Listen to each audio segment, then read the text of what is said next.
Bonjour à toutes et à tous et bienvenue pour cette vidéo qui va peut-être faire polémique ou pas, parce que ça se trouve peut-être personne va la regarder.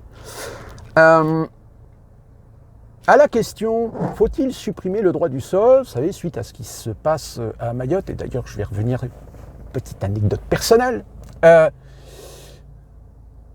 vais vous dire très clairement pour moi, oui, il faut supprimer le droit du sol. Ou tout du moins il faut réformer ce texte, il faut réformer ce droit constitutionnel d'un autre âge.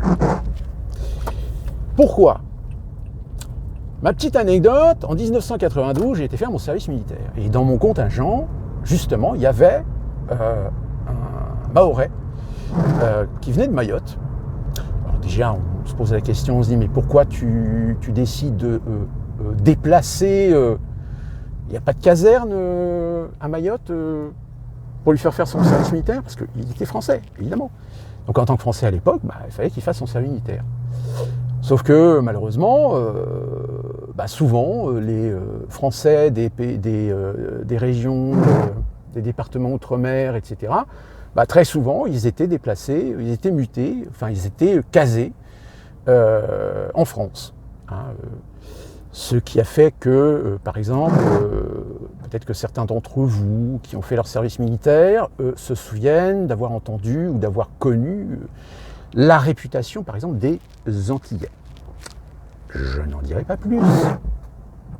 Donc, ce gamin, il a été un petit peu paumé parce qu'il n'a jamais quitté son île, finalement. Et en France, il était complètement paumé. En plus, il avait froid, il n'était pas équipé, etc. Donc, avec certains de mes collègues, etc., on l'avait pris un petit peu sous notre aile parce que le pauvre, il était complètement isolé, quoi.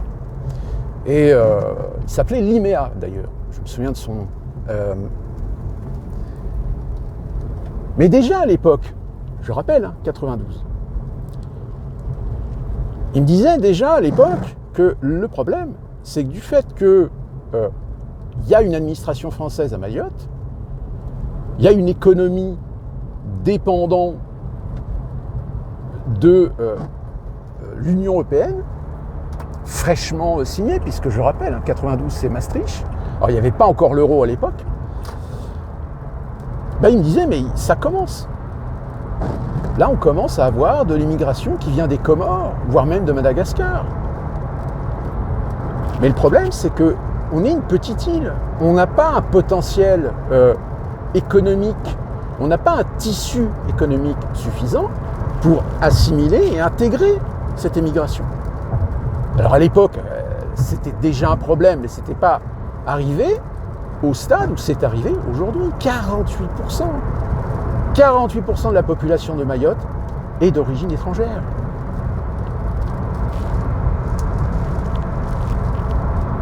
Donc oui, il y a un moment donné où, quand vous êtes un autochtone d'une région, d'un pays, d'une île, où on vous a inculqué, on vous a occidentalisé, on vous a donné l'âme charitable, on vous a modernisé par les idées progressistes, etc. Oui, sauf qu'il y a un moment donné où les idées progressistes, elles ont un côté néfaste pour votre propre vie, pour votre propre économie, votre propre survivance. Et ça, malheureusement, c'est quelque chose sur lequel il y a déjà eu des problèmes, mais sur lequel on a mis systématiquement un couvercle. Et le problème de Mayotte, et ça fait 30 ans qu'on met un couvercle dessus. Alors on a acheté la complaisance des élites locales pour aider à la subvention, pour aider à la construction de centres d'hébergement, etc. Sauf qu'il y a un moment donné où les autochtones, avec, comme je le dis, je le répète, c'est une petite île qui n'a pas un potentiel économique énorme, il y a un moment donné où la population autochtone, elle dit, mais on va en faire quoi de tous ces gens? On n'a pas de boulot pour eux. Ils ne vont pas pouvoir s'en sortir. Alors, la subvention, l'aide sociale, d'accord, mais il y a un moment donné où l'aide sociale, elle fonctionne pour un couple avec 1 ou 2 enfants. Sauf que le problème, c'est qu'avec les années, le couple, il a commencé à faire venir la tante, la mère, la grand-mère, le grand-père, la cousine, la sœur, qui elles-mêmes sont venues avec leurs conjoints, qui eux-mêmes ont fait des enfants, nés sur le territoire de Mayotte, pour être sûr de ne pas être renvoyés. Et, excusez-moi du peu de l'expression, mais finalement, je pense que je vais choquer des gens, mais en France, ça fait le même phénomène. C'est que finalement, il y a eu un processus de reproduction qui a pullulé au point d'arriver à une saturation de la capacité d'absorption de cette population dans la société. Quand je dis dans la société, c'est au sens large du terme, tant sur le plan économique, social, idéologique, religieux, tradition, intégration, assimilation, etc., etc., etc. Et au final, oui, ça fait depuis 30 ans que le droit du sol est un problème. Alors, il ne l'est pas évidemment pour ceux qui dans leur pays vivent dans la misère et ont une opportunité de pouvoir repartir à zéro, et que le fait de faire naître leurs gamins sur le territoire français, ça leur permet de pouvoir rester en France, de se faire régulariser, etc., trouver un travail, etc. Mais à la limite, ils s'intègrent. Ils s'intègrent, ils ont des revenus, ils participent à la vie économique, au tissu économique du pays, ils payent leurs impôts, ils payent leurs taxes, leurs enfants grandissent, vont à l'école, parfois réussissent, passent des diplômes, et bon an, mal an, j'ai envie de dire, c'est comme ça que tous les flux migratoires qu'il y a eu en France depuis ces 3-4 derniers siècles, même si le flux migratoire était beaucoup plus important à partir du 19e siècle, finalement, aujourd'hui, vous avez des gens qui sont issus de familles intra-européennes, voire extra-européennes, qui sont aujourd'hui des Français, qui se comportent comme des Français, qui ont la mentalité des Français. Je veux dire, même aujourd'hui, vous avez des Algériens, des Tunisiens, des Marocains, des Centrafriques, des Sénégalais, des Ivoiriens, qui sont parfaitement intégrés à la société française, même si, en effet, l'autre sujet de l'insécurité, etc., porte préjudice à leur image, mais d'une manière générale, oui, ça va être plus dur pour eux de trouver du boulot, ça va être plus dur pour eux d'être crédibles pour des hautes fonctions, pour des métiers de haut niveau, mais bon, avec le temps, ça s'estompe, si vous voulez. Et aujourd'hui, vous avez dans des hôpitaux, vous avez des médecins, vous avez des spécialistes, dans le domaine de la justice, vous avez des avocats, vous avez des magistrats, dans l'ingénierie, vous avez des ingénieurs, des ingénieurs informaticiens qui sont des gens qui sont issus de l'immigration. Donc il y a un potentiel de réussite, c'est-à-dire que la France offre à qui se donne les moyens de réussir. Je pense qu'aujourd'hui, il y a des grands-parents ou des parents issus de l'immigration qui sont très fiers de leurs gamins, qui sont très fiers de leurs petits-enfants, qui ont réussi socialement et qui peuvent mourir tranquilles parce que, voilà, ils savent qu'ils ont fait les bons choix, qu'ils ont fait les bonnes orientations d'éducation. Malheureusement, on est d'accord que ce n'est pas forcément le cas de tout le monde. Et comme en France, on n'a pas le droit de faire de la statistique ethnique, on ne sait pas.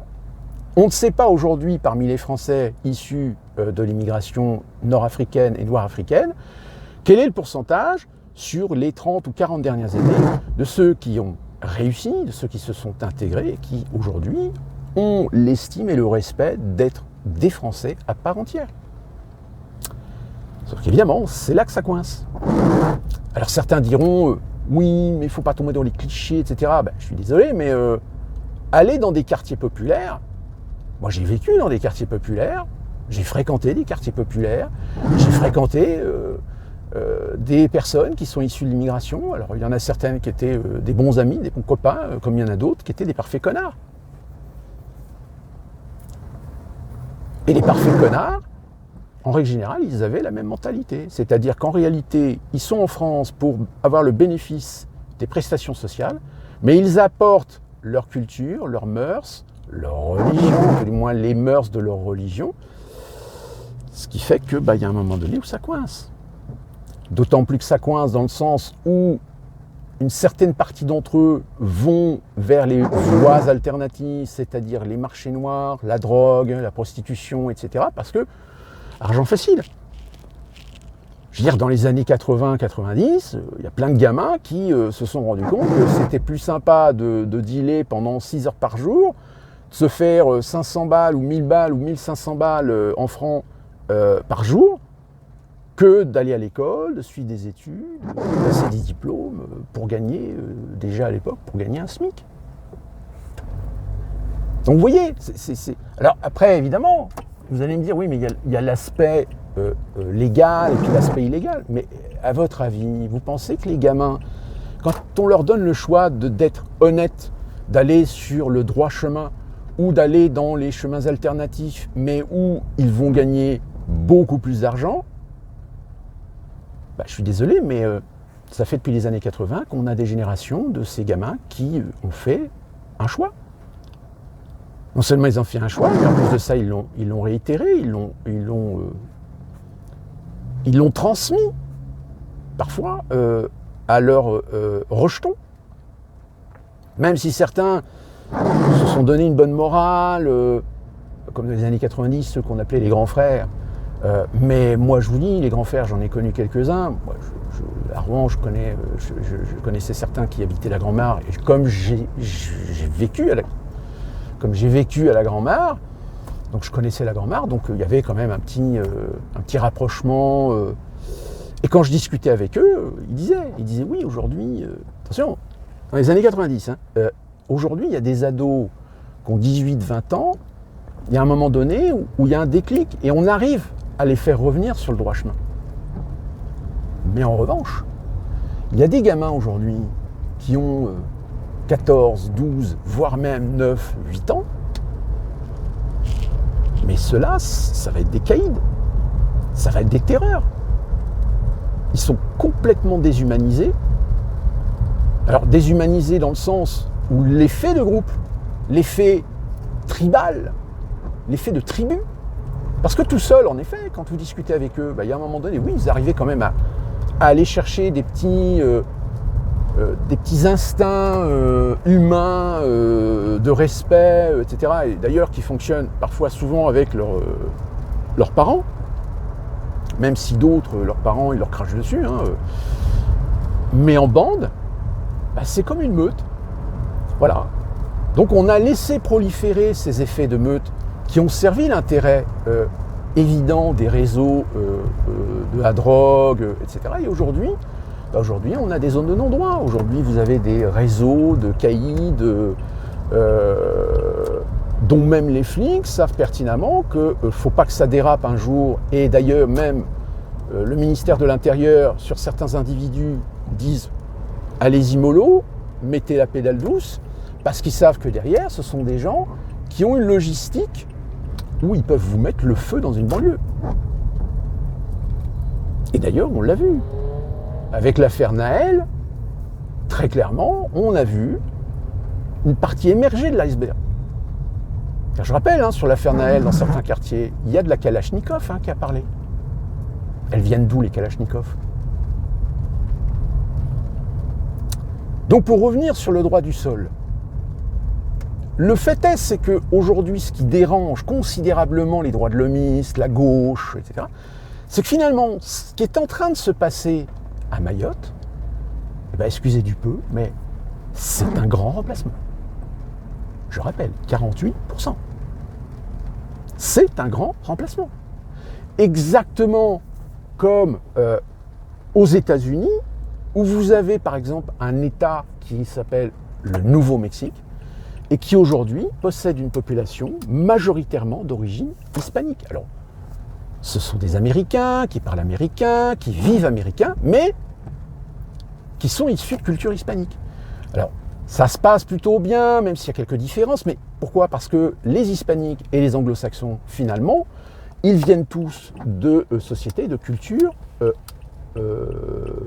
judéo-chrétienne. Or, en France et en Europe, comme à Mayotte, vous avez une confrontation d'une population qui, je pense, est majoritairement plutôt chrétienne, face à une population qui est plutôt majoritairement musulmane. Car je pense qu'aux Comores, je crois qu'ils sont majoritairement musulmans. Enfin, rectifiez-moi si je me trompe. Si j'arrive à trouver les chiffres, je vous les indiquerai. Mais, très clairement, qu'est-ce qui se passe à Mayotte? Eh bien, à Mayotte, vous avez la démonstration de ce qu'on appelle le grand remplacement. Vous avez une population autochtone. Dans cette population autochtone, au fil des siècles, il y a eu des métissages, mais aujourd'hui, ce sont des populations autochtones, mais qui aujourd'hui sont en train d'être confrontées à une invasion. Et forcément, l'extrême droite aujourd'hui, elle récupère pour dire, vous voyez, ce qui est en train de se passer à Mayotte, c'est ce qui se passe en France. Et là, cette évidence, évidemment, ça fait mal à l'idéologie. Donc, sur les plateaux télé, vous avez des journalistes qui ont pour ordre de lutter contre la liberté d'opinion, la liberté d'expression, d'essayer de réduire le débat, de faire des amalgames envers des gens parce qu'ils pensent que oui, peut-être que le droit du sol aujourd'hui est dépassé. Et si vous voulez, quand on entend les arguments et les discours de certains, tout de suite on voit bien que les journalistes coupent la parole. Ils coupent la parole pour éviter aux gens d'essayer de développer, d'essayer d'expliquer leurs idées, leurs opinions, voire même utiliser des faits. Donc la réalité aujourd'hui, c'est qu'en effet, le droit du sol, vous avez les gauchistes, les humanistes qui se raccrochent à quelque chose qui est séculaire, qui est religieux. Mais ces gens-là, j'ai envie de leur dire, la Ve République, elle date de 1954. On a l'avantage en France d'avoir une république qui se réforme, une république qui évolue, contrairement à la démocratie américaine, qui, elle, continue à fonctionner avec la Constitution de 1776. 84 ou 76, je ne sais plus, je crois que c'est 76. D'où la raison pour laquelle le débat sur les armes, par exemple, reste en statu quo, parce que certains se réfèrent justement à cet aspect de la Constitution américaine sur le droit de chaque citoyen américain de pouvoir se défendre, et ils s'appuient là-dessus sur le droit de posséder des armes.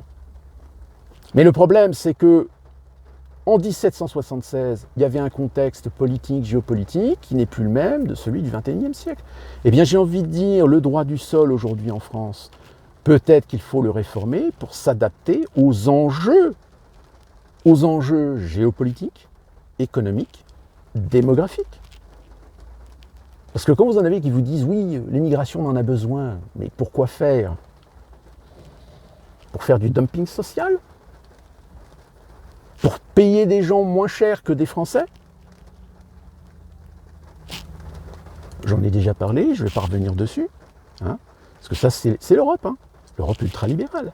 Envahir l'Europe d'émigration pour faire du dumping social et dans un certain nombre de secteurs, réussir à permettre à des entreprises, à des groupes, de faire plus de profit, de faire plus de productivité avec des gens qui finalement se retrouvent dans une situation d'esclaves modernes. Et d'ailleurs, c'est pour ça que beaucoup d'entre eux, au bout de quelques années, ils finissent par retourner chez eux, ou ils vont aux États-Unis, ou ils vont au Canada. Parce que, au moins, l'Amérique du Nord, vous avez des opportunités où on ne vous colle pas, on ne vous conditionne pas. Moi, je vous dire, des jeunes issus d'immigration qui sont nés français, avec des diplômes d'ingénieur, il y en a un d'ailleurs qui travaillait dans la banque, lui il était d'origine serbe, je crois, serbe ou turc. Je crois qu'il était d'origine turque, mais il était né en France, donc il était français. Mais il m'a dit de toute façon, arrivé à un certain niveau de compétences, etc., en France, les entreprises ne veulent pas payer. Ils ne veulent pas mettre le prix. Alors là, on vous fait peur. On vous fait peur parce que en Grande-Bretagne, ils ont augmenté les prix, sauf que ça a généré de l'inflation. Oui, sauf que cette inflation, il y a un moment donné où elle va finir par s'estomper, elle va finir par se tasser. Le droit du sol, je pense que oui, il faut le supprimer. Peut-être pas le supprimer définitivement, mais le réformer. Le réformer, c'est-à-dire permettre à un enfant d'origine étrangère, de père étranger, ou même, parce que ça c'est pareil, ça va être la tactique, un des deux parents est français. Si un des deux parents est français, bah, oui, on ne peut pas supprimer la liberté d'un des deux parents français de pouvoir donner la nationalité française à son enfant par, comment on appelle ça déjà, c'est un nom, je ne sais plus, j'ai plus le mot, il m'a échappé. Mais là aussi, j'ai envie de dire, faut peut-être remettre des conditions, c'est-à-dire faire un droit du sol suspensif. C'est-à-dire que un enfant qui naît sur le territoire français, soit de parents étrangers ou au moins d'un des deux parents français, il vivra avec une protection d'une citoyenneté alternative française jusqu'à ses 18 ans. Et à 18 ans, il fera lui-même sa démarche pour devenir français. Et cette demande deviendrait alors automatique sous condition que le gamin ait vécu au moins 80% de sa vie en France, qu'il peut justifier d'acquis linguistiques, culturels. Alors, on ne lui demande pas d'apprendre l'histoire de France par cœur, mais au moins d'avoir assimilé un certain nombre de principes civiques de la République. Et dans ce cas-là, il n'y a aucun problème pour lui octroyer la citoyenneté française. Mais malheureusement, cette réforme ou cette révision, elle n'aura jamais lieu. Elle n'aura jamais lieu pourquoi ? Parce que vous avez une partie de la classe politique qui va être vent debout contre l'idée de toucher un sacre, de toucher un dogme de la République. Et même s'il y a une procédure, etc., même si la procédure réussit à passer l'Assemblée nationale, le Sénat, puis une deuxième lecture de l'Assemblée nationale, on le sait, le Conseil constitutionnel jettera la réforme à la poubelle. Même si on présente une loi qui est juste une réforme, c'est-à-dire qu'on consolide, on durcit les acquis concernant la nationalité française. Donc du coup, mes chers amis français, vous l'avez dans le cul. Parce que ça va continuer. Parce que c'est open bar. Parce que dans les milieux populaires, et plus particulièrement dans la diversité, tous ceux parmi vous ont tous, au moins une fois dans votre vie, croisé un couple qui a fait 5, 6 ou 7 enfants. La femme ne travaille pas, le mec est au chômage, mais alors par contre, au niveau des prestations sociales, c'est tirelire. C'est tirelire pourquoi ? Parce que chez eux, ils habitent dans une maison, et dans la maison, il y a la grand-mère, il y a le grand-père, c'est-à-dire qu'il y a tous les effets de regroupement familial. D'où l'exemple de ce cas où celui qui a fait passer ses deux cousines et sa sœur pour deux cousines et sa sœur, en réalité, non, en fait, il a 4 femmes. 4 femmes avec, je ne sais plus, une cinquantaine de gosses, etc. Donc voilà, et le mec ne travaille pas. Il n'a jamais travaillé. Et le mec réussit à toucher presque 71 000 €, je crois, de prestations sociales. Alors peut-être que j'exagère. Non, 7 000, pardon. 71 000, ça fait beaucoup. 7 000. 7 152 € de prestations sociales par mois. Bon, quand vous avez un pays qui offre toutes ces prestations sociales, toutes ces opportunités, etc., vous n'êtes pas dans la merde. Parce que non seulement ça rajoute à des problèmes, parce que pareil, les droits de l'homiste qui ne veulent pas qu'on change les règles, les problèmes culturels, moraux, de mœurs, de religion, etc., ça leur passe dessus. Pour eux, ce n'est pas un problème. C'est la diversité. La diversité dans la culture, dans la religion, etc. Religion de paix. Oui, bien sûr. Religion de paix. Vous pouvez me rappeler combien aujourd'hui de Français ont été tués au nom de la religion de paix?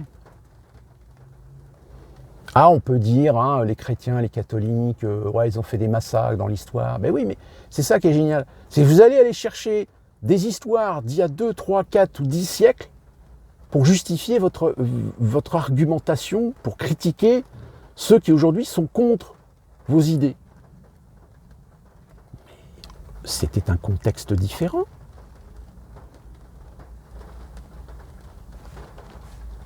Mais ça, les journalistes qui sont censés faire de la subjectivité, évidemment, n'en parlent pas. Au contraire, ils défendent, comme des chiens de garde, le dogme. Tout simplement parce que l'objectif mondialiste, c'est détruire les États-nations. Détruire les États-nations de l'intérieur. Donc si tu veux détruire une mécanique de l'intérieur, qu'est-ce que tu fais? Eh bien, tu mets du sable dedans. Et au bout d'un moment, les rouages finissent par péter. Et la machine ne fonctionne plus. Après, tu te poses la question, mais qu'est-ce qui s'est passé? Qui a mis du sable? Oh, bah, on ne sait pas, c'est personne. C'est vous? Non, c'est pas moi. Non. C'est au bout d'un moment, tout le monde se rejette la responsabilité. Ah, c'est la faute de la gauche. Ah, c'est la faute de la droite. La gauche, ils ont fait ceci. La droite, ils ont fait cela. Ah, il y a l'extrême droite qui est aussi. Donc en fait, on met un écran de fumée systématiquement par rapport à la politique. Mais en réalité, c'est pas de la politique, c'est des choix idéologiques. Je dirais même c'est des commandes idéologiques. Des mondialistes, des globalistes, de l'Union européenne, etc. Des Américains, etc. Hein, les Américains, ils ont tout intérêt à flinguer l'Union européenne, à flinguer les pays d'États-nations. Parce que de toute façon, quoi qu'il arrive, eux, ils sont gagnants. Ils ne seront pas perdants. Donc, je vous le dis, pour moi, le droit du sol, c'est un archaïsme qui date d'une époque où ça avait son utilité sur le plan moral, sur le plan éthique, sur le plan des Lumières, sur le plan des droits de l'homme, etc., etc., mais qui aujourd'hui n'a plus lieu d'être, ou sinon, de renforcer l'appareil législatif pour éviter les open bars. Et je vais terminer par une petite info qui va peut-être vous intéresser. Vous savez que l'Union européenne, tous les pays de l'Union européenne se sont accordés de signer des traités pour faire des boycotts sur les produits russes. Eh bien, vous serez content d'apprendre que la France continue à se faire livrer en GPL par la Russie. Hein? Ben oui, c'est ce que je vous avais dit, je vous avais expliqué à l'époque quand ils vous ont fait toute cette foire. Oui, ils prennent des sanctions, mais les sanctions ne s'appliquent pas aux contrats qui ont été signés avant l'attaque de l'Ukraine. Donc si des compagnies françaises ont signé des accords pour 5 ans, par exemple, avec des compagnies russes pour fournir du GPL, du gaz, du pétrole, etc., et bien les compagnies russes sont obligées contractuellement de fournir ces sociétés. Donc vous voyez, c'est du foutage de gueule.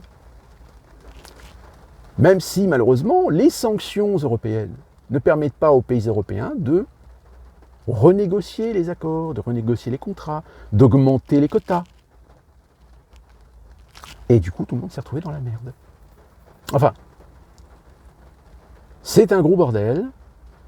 Et encore une fois de plus, je le dis, tous les droits de l'homiste, tous les sensibles du haut, il y a un moment donné où il va falloir que vous compreniez bien qu'à force de prendre les gens pour des cons, qu'à force de simplifier les choses, à force de jouer toujours l'émotionnel,